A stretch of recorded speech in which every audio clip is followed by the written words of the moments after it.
Hello and good afternoon, folks. This is Wager Detective back at you with the second Wager Detective report of the day. Today is July 10th, 2026. We're going to cap this Guardians versus Marlins game. If you haven't checked out the Wager Detective report that Wager Detective has done already on the Phillies-Tigers game, go check that out. Follow Wager Detective on Twitter, Instagram, YouTube, and Facebook. Set alerts on Twitter. Subscribe on YouTube. Leave comments on all those platforms. And always remember, Wager Detective loves all his present fans and future fans, and Wager Detective is just constantly on a mission to show why he's one of the best cappers in the world. Let's get into this cap. Guardians versus the Marlins. The Guardians are a small underdog here per FanDuel, plus 102. Marlins coming back at minus 124. The over-under set at 7.5, plus 102 to the over, minus 124 to the under. And let's get to it. The Guardians, they're 5-4 the last 9 versus the Marlins, plus 4 run differential, 5 over, 4 under. Last 9 versus the Marlins, the Guardians are scoring 4.77 runs a game to 4.33 for the Marlins. Comes out to 9.10 runs per game average. If we look at the Guardians, they are 3-2 last 5 at the Marlins, plus 11 run differential, 3 over, 2 under. Last 5 at the Marlins, they're scoring 5 runs a game to 2.8 for the Marlins. That's plus 2.2 runs per game, and the totals coming out last 5 at the Marlins at 7.8 runs per game. So pretty tight knit there, but the run differential, and then plus the fact that they're 5-4 last 9 and 3-2 last 5 at the Marlins, looks pretty good for the Guardians. Let's get into what the Guardians have done this year. In road night games this year, the Guardians are 17-15, plus 5 run differential, 18 over and 14 under in 32 road night games this year for the Guardians. They're scoring 4.31 runs per game to 4.15 for their opponents. In 32 road night games this year for the Guardians, they've scored 5 plus 15 times. So roughly half their games, half the 32 road night games this year, they've scored 5 plus in 15 of those. Their opponents have scored 5 plus 13 times in the Guardians' 32 road night games. Last 9 games overall for the Guardians, they're 4-5, but they're plus 2 run differential, 4 over and 5 under in those last 9 for the Guardians. Last 9 for the Guardians, they're scoring 4.33 runs a game to 4.11 for their opponents. Comes out to 8.44 runs per game average. The Guardians have scored 5 plus 5 times in their last 9 games. Their opponents have scored 5 plus 3 times in the Guardians' last 9 games. In interleague action, in interleague games on the road this year, the Guardians are 7-8, minus 11 run differential, 6 over, 9 under. They're scoring 3.4 to 4.13 runs per game in those 15 road interleague games. Comes out to 7.53 runs per game average. Now, if we look at what the Guardians have done overall against the interleague this year, in all games, they're 12-12, minus 9 run differential, 12 over, 12 under. In 24 interleague games this year, the Guardians have scored 3.83 runs per game to 4.21 for their opponents. Comes out to an 8.04 runs per game average. Now, the situational split for this game is going to be road series to road series, no rest. And in that first game from road series to road series with no rest, the Guardians are 3-4, minus 3 run differential. They're scoring 3.71 runs a game to 4.14. Comes out to 7.85 runs per game in road series to road series, with no rest for the Guardians. In that split, in the last 5, they are 1-4 in their last 5 of that split, minus 11 run differential, 3 over and 2 under. Okay? Now, if we look at who's going to be on the mound, it's going to be Parker Messick. And, you look at the Guardians, pretty good record, two games above 500. With the Tigers heating up and the White Sox playing good without their number 1 home run hitter, still looking good. White Sox with a good pitching staff. I think this has got to be a big series for both these teams, but more particularly for the Guardians, because when we get into this cap, we're going to see that the Marlins are playing really, really well as of late and on the season. But in the last 5 starts for Parker Messick, the Guardians are 1-4, minus 8 run differential, 2 over and 3 under. They're only scoring 2.6 runs a game to 4.2 for their opponents. That comes out to 6.8 runs per game average. In Messick's last 5 starts, he has 31 innings pitched with a 3.77 ERA and a 1.13 WHIP. Now, if we look at what the Guardians have done on the year when Parker Messick starts, they're 10-8. 7 over and 11 under, -3 run differential. In 18 games this year where Parker Messick has started, 3.55 runs a game to 3.72 for their opponent. Comes out to 7.27 runs per game average. And on the year, he's got 106 innings pitched. Has given up only 9 home runs and has a 2.80 ERA and a 1.08 WHIP. Okay. Now, if we look at what the Guardians have done on the road when Messick starts this year, they are 5-3, +5 run differential, 1 over and 7 under in that split. The Guardians in 8 Messick starts on the road, they're scoring 3.12 runs a game to 2.5 for their opponents.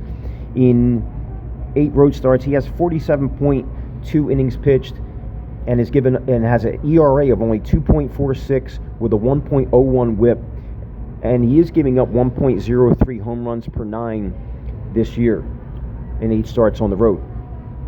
Now, the situational split for Messick is going to be home to a road start, and this year in that split, the Guardians are 3-2. When Messick goes from a home start to the next start on the road, the Guardians are 3-2, 1 over, 4 under. They're scoring 3.4 runs a game to 3 runs a game for their opponent.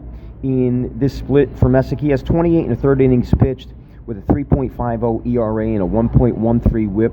He is giving up 1.91 home runs per 9 in this split. So a mixed bag there for the Guardians. Parker Messick, not a bad pitcher. I mean, I think the things that stand out, they are 5-4 in their last 9 versus the Marlins, +4 run differential. They are 3-2 last 5 at the Marlins, +11 run differential. They're 4-5 in their last 9. They are scoring 4.33 runs a game, but their opponents are scoring 4.11. And they are 12-12 overall versus the interleague. -9 run differential, scoring 3.83 to 4.21 for their National League counterparts. And you look at the bright spots. I mean, there's not much bright in the fact that Messick, when he starts in his last 5, the Guardians are 1-4, but he does hold a respectable 3.77 ERA and a 1.13 WHIP. Only gave up 1 home run in his last 5 outings, and on the year again, he's got a 2.80 ERA and 106 innings pitched with a 1.08 WHIP. I do believe in regression to the mean. I believe that, it's possible that the Guardians can come out and maybe hit for him here, especially when we look at some of the numbers of, for Alcantara. Let's get into the Marlins side of the cap. Marlins are 8-2 in their last 10 games. They're 16-4 in their last 20. They got to be one of the hottest teams in baseball as far as winning. 16-4 in their last 20, 8-2 in their last 10. They are 2-3 in extra inning games, 14-9 in one-run games. The Guardians are 16-16 in one-run games. So the Marlins have a better average there. And at home this year, the Marlins are 31-17 at home. The only spot here that could be a problem is they are 10-13 versus left-handed pitching, and they will see that tonight against Parker Messick. Now, if we look at home night games for the Marlins, they are 14-14 in home night games this year, +6 run differential, 18 over and 10 under in those 28 home night games. They're scoring 4.46 runs a game to 4.25 for their opponents. That comes out to 8.71 runs per game average. So if we look at the home road night game splits and we add up those average totals, it is coming out for both these teams between 8.46 runs per game. Now, if we look at the Marlins last 9, they are 7-2. They have swept their last 2 series against the Athletics and the Mariners, and in their last 9, the Marlins are scoring 7.22 runs a game, but they're giving up 5.22 runs per game average. They've scored 6+ 5 times in their last 9 games, the Marlins have, and they've only scored, in their last 9, they've only scored 2 or less once. Their opponents in their last 9 have scored 6+ 3 times in their last 9 games. So if we look at the last 9 between the Marlins and the Guardians, and we combine that together with the total scores averages between those two teams, it is coming out to 10.44 runs per game average between both these teams. Now, interleague home games for the Marlins this year, they are 10-5 at home versus the interleague, +16 run differential. As we said for the Guardians, they're 7-8 in interleague road games, -11 run differential, whereas again, the Marlins 10-5 at home in interleague games, +16 run differential, 8 over and 7 under in those games. They're scoring 5 runs a game to 3.93 in 15 home interleague games, comes out to 8.93 runs per game average, and they're +1.06 runs per game average plus between their wins and their losses. You combine the interleague road and the interleague home between these two teams, it is coming out to 8.23 runs per game average. Overall, the Marlins are 17-16 versus the American League this year, -3 run differential. 22 games have gone over and 11 have gone under in those 33 interleague games. In their 33 interleague games this year, they are scoring 4.76 runs per game, but they're giving up 4.85 runs per game average. If we take a look at both these teams' overall interleague action, the combined score is coming out to 8.82 runs per game average. So it's leaning Wager Detective to lean towards the over. I don't know why FanDuel has it at -124 to the under. Maybe they think both these pitchers could shove. But at +102, 7.5, Wager Detective is definitely leaning there. Like we said, the Marlins scoring 7.22 runs per game in their last 9, and they're giving up 5.22. And we look, like we said, the Guardians, last 9 games, they're scoring 4.33 runs a game, and they're giving up 4.11. Now, this is the situational split for the Marlins. It's going to be a home series to home series, and like we said, they are 8-1 their last 9 games overall versus the American League, and they're +23 run differential in their last 9 games versus the American League. They've scored in those 9 games, last 9 versus the American League, they have scored 5+ 6 times and 2 or less only 1 time in their last 9 games versus the American League. Their American League counterparts in their last 9 games have scored 5+ 3 times and 2 or less only 3 times. So the split for the Marlins is going to be home series to home series with no rest. And in that split, not so good. They are 2-4, -6 run differential. They're scoring 3.83 runs a game to 4.83. So we look at both these teams in that split. Like we said, the Guardians going from road series to road series, no rest. Average score of those games in those 7 games this year, 7.85. And if we look at the Marlins home series to home series, no rest, average score coming out to over 8 runs a game. Between those two splits between both these teams, that comes out to 8.25 runs per game average. So, like we said, Marlins home-to-home series this year with no rest, 2-4. They lost to Texas. They beat the Mets 2-1. They lost to Washington 2-3. They lost to Baltimore 7-9. They beat St. Louis 5-3, and they lost to the White Sox 4-9. So 2-4 in that split for the Marlins, -6 run differential, 3 over and 3 under in that split. Now, we look at who's going to be on the mound, and I also want to point out too that in Parker Messick's last 7 starts, the Guardians are 1-6, -17 run differential, 3 over and 4 under in those games. So they started off good with Messick, but they're just not scoring a lot of runs for him overall, and then just recently. So that's another little tidbit to keep in mind. I forgot to mention Parker Messick on 5 days rest this year. He is 3-5. The Guardians are 3-5, -11 run differential, 4 over, 4 under in those games. When Messick pitches on 5 days rest, in those 8 games, the Guardians are scoring 3.12 runs a game, and their opponents are scoring 4.5. Comes out to a -1.38 run differential between their wins and losses, and the totals coming out to 7.62 runs per game average. Messick on 5 days rest does have only a 3.23 ERA, a 1.12 WHIP, but he is carrying a 1.10 home runs per 9 in those 8 games on 5 days rest. So I forgot to add that in, but when you listen to this report, just play it over again. You're going to pick up on things. Hopefully you get addicted to it, because I love doing this and I love sharing it with the sharp cappers out there that are looking for an edge. Let's get back to who's going to be on the mound for the Marlins, and it is going to be Sandy Alcantara. You can see on the screen there, he does have a 10-4 record this year with a 4.00 ERA.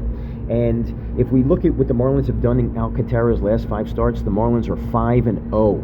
They are +23 run differential. They're scoring 8.6 runs a game to 4 runs a game for their opponent. Comes out to 12.6 runs per game and +4.6 runs per game average in Alcantara's last 5 starts. Alcantara's last 5 starts, he's got 34 1/3 innings pitched, 3.15 ERA, and a 1.22 WHIP. The wins did come against the Athletics, Colorado, Philadelphia, and Pittsburgh, and I believe the one loss here was Texas. 4 out of Alcantara's last 5 starts have come on the road. Okay, And if we look at what he's done on the season, the Marlins are 13-6 when he starts this year, plus 28 run differential, 14 over and 5 under in Sandy Alcantara's 19 starts this year. In his 19 starts this year, the Marlins are scoring 5.84 runs a game to 4.37 for their opponent. That comes out to a plus 1.47 run differential per game average between their wins and losses, and the total score in 19 starts for Alcantara this year is coming in at 10.21 runs per game average. In Alcantara's 19 starts this year, the Marlins have scored 5+ 11 times, and their opponents have scored 5+ 8 times. In Alcantara's all his games this year, all his starts, he does have a 4.00 ERA, like we said, a 1.25 WHIP, and he is giving up 0.87 home runs per 9. At home this year, when Alcantara starts, the Marlins are 5-4, plus 5 run differential, 5 over, 4 under. They're scoring 4.67 runs per game to 4.11 for their opponents in those 9 games, and the average score of those games is coming out to 8.78 runs per game average. At home this year, Alcantara has 59 1/3 innings pitched, and he has a 3.19 ERA and a 1.10 WHIP. Now, in this split right here, where he's going from a road start to a home start, the Marlins are 2-3 this year in that split, -6 run differential. They are scoring 4.4 runs a game to 5.6 runs per game for their opponent, and that's coming out to a 10 runs per game average. In a road to home start this year for Alcantara, he has 29 innings pitched with a 5.59 ERA, a 1.52 WHIP, and a 0.93 home runs per 9. So that split is kind of telling, right? In his home starts, 5-4 with a 3.19 ERA, but when he goes from a road start to a home start, a 5.59 ERA, 1.52 WHIP in 29 innings pitched. So, I could see runs being scored here. I'm sorry. Now, when we look at the Marlins when Alcantara starts on 5 days rest, the Marlins are 6-3. Okay, they're plus 14 run differential in that department, 7 over, 2 under. In Alcantara's 9 starts on 5 days rest this year, they're scoring 6.44 runs a game to 4.88 for their opponents. Comes out to 11.33 runs per game average, and they're plus 1.55 runs per game average between their wins and losses over those 9 games when Alcantara starts on 5 days rest. On 5 days rest, Alcantara has pitched 56 innings and does have a 3.86 ERA and a 1.36 WHIP. Guys, this is a really, really tough cap.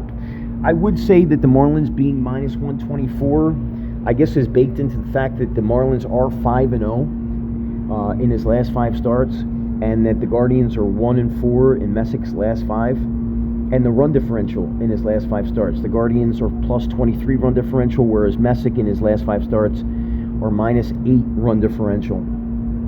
But I don't believe that it has anything necessarily to do with the fact of Parker Messick. I believe that they're just not scoring runs for him, and they're only scoring 2.6 runs per game in Messick's last 5 starts. It's just not going to get it done, and I believe this will be an opportunity for the Guardians to score here.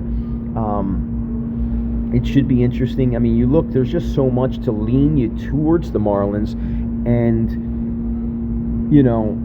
there's not much difference in the fact between these road night games and the Marlins home night games.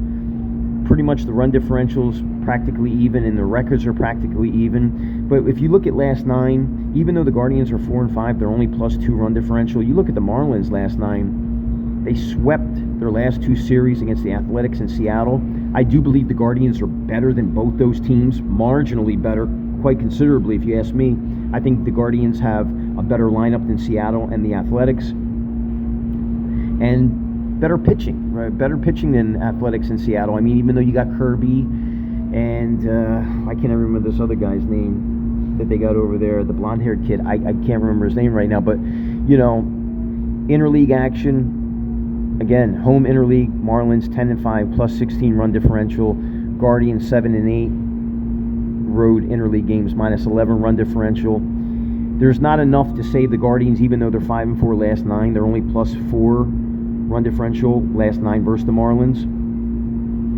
I mean, if I'm going to look at this game, I do believe that the Marlins should win this game, to be quite honest with you. The road start to home start for Alcantara is a little concerning, where the Guardians are 2-3, -6 run differential, and Alcantara has a 5.59 ERA and a 1.52 WHIP. Throughout a lot of these splits, like in home games, Alcantara, when he pitches at home, 5-4 +5 run differential, but he's given up 19 walks in 59 1/3, which isn't really that bad. But when you get traffic against a team that's patient like the Guardians, it could spell trouble for Alcantara and the Marlins. But I do believe, the over-under being set at 7.5, with all the information that we have here, I don't see how I could feel comfortable leaning towards an under. I mean, situationally, we are coming into the All-Star break, so are these teams really just looking ahead to the break? Are they just... I got to believe in my heart of hearts that two teams like this that are looking to make strong pushes for the playoffs want to go into the break looking good, right? To feel confident, to build momentum going into the break, knowing that we got momentum there. And I think momentum comes with the bats. And I just think through all the metrics I'm looking at, Wager Detective has no choice but to call an over. I mean, both these pitchers are going to be on 5 days rest. Okay.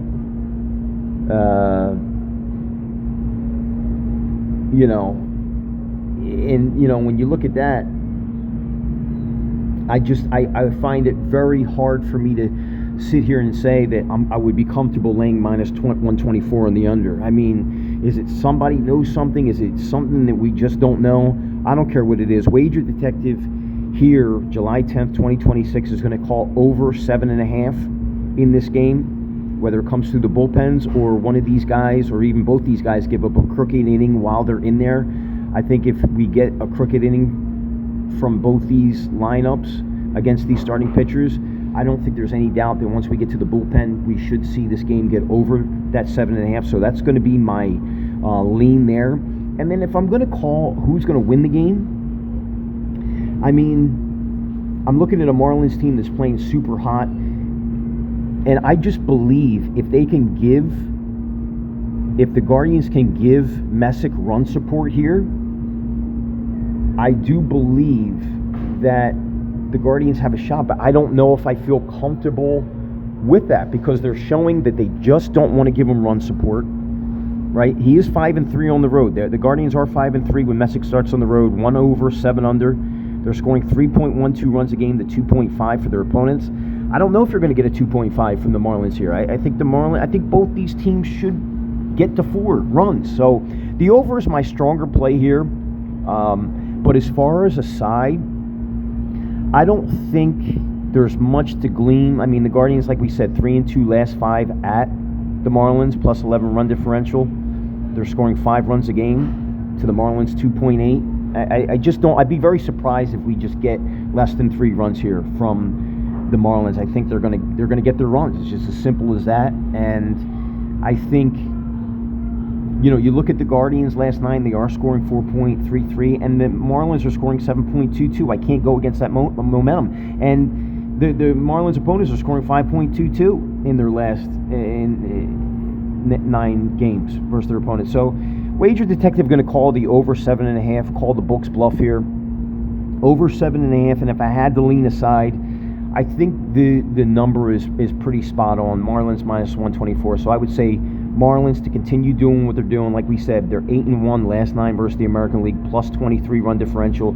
The main question to this game getting over is going to be, do the Guardians score for Messick? And I believe they do, whether it's getting a crooked inning off of Alcantara or, combined with bullpen action. So that's the call, July 10th, 2026. This is Wager Detective calling the over 7.5 plus 102 in this Guardians-Marlins game. And if he has to lean aside, Wager Detective is going to side with the Marlins and the Marlins to keep up their hot hitting here. So thank you for tuning in. Be sure to follow Wager Detective on Twitter, Instagram, YouTube, and Facebook. Set alerts on Twitter. Subscribe on YouTube. Leave comments on all those platforms. And remember, guys, Wager Detective loves all his fans, present and future, and I will talk to you soon.